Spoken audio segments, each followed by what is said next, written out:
कोई भी व्यक्ति डॉक्टर बनने से पहले प्रैक्टिस के लिए मेंढक को ही क्यों काटते हैं? मेंढक की जगह दूसरे कोई जानवर को क्यों काटा नहीं जाता?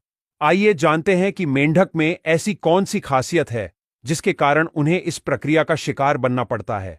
दरअसल कोई भी व्यक्ति को डॉक्टर बनने से पहले ऑपरेशन की बहुत प्रैक्टिस की आवश्यकता होती है और प्रैक्टिस किए बिना डॉक्टर सही से किसी इंसान का ऑपरेशन ठीक से नहीं कर सकते। इसीलिए जब वे अभ्यास करते हैं तब उन्हें प्रैक्टिस के लिए मेंढक के शरीर को खोलकर जांचना होता है, जिसके कारण एक डॉक्टर मेंढक के शरीर के जरिए इंसानी शरीर का भी नॉलेज ले सके।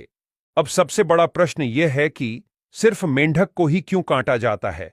उसकी जगह चूहा या खरगोश जैसे दूसरे जानवर क्यों नहीं काटे जाते?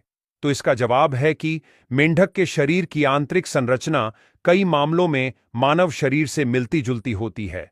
यही कारण है कि इसका अध्ययन मेडिकल और जीव विज्ञान के छात्रों के लिए उपयोगी माना जाता है। आइए जानते हैं कि मेंढक की कौन कौन सी संरचनाएं मानव शरीर से मिलती जुलती हैं। नंबर 1, हृदय की समानता। मेंढक का हृदय 3 कक्षों का होता है, जबकि मनुष्यों का 4 कक्षों का। फिर भी दोनों की रक्त संचार प्रणाली में कई समानताएं हैं, जैसे कि दोनों के हृदय का मुख्य कार्य रक्त को पंप करना और शरीर के विभिन्न भागों में ऑक्सीजन पहुंचाना है। नंबर 2, श्वसन तंत्र और पाचन तंत्र।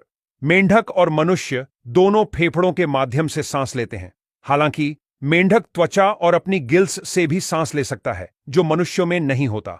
और दोनों में एक समान पाचन तंत्र होता है, जिसमें मुख, आंतें, लीवर और अग्न्याशय शामिल है।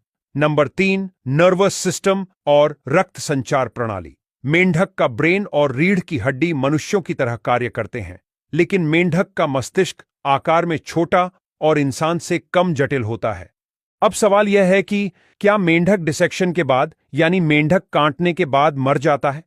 आमतौर पर जो मेंढक मेडिकल और साइंस लैब्स में डिसेक्शन के लिए इस्तेमाल किए जाते हैं, वे पहले से ही मरे हुए होते हैं। इन्हें रासायनिक संरक्षक से संरक्षित किया जाता है ताकि शरीर लंबे समय तक खराब न हो। लेकिन कई सालों पहले पुराने लैब प्रयोगों में मेंढकों को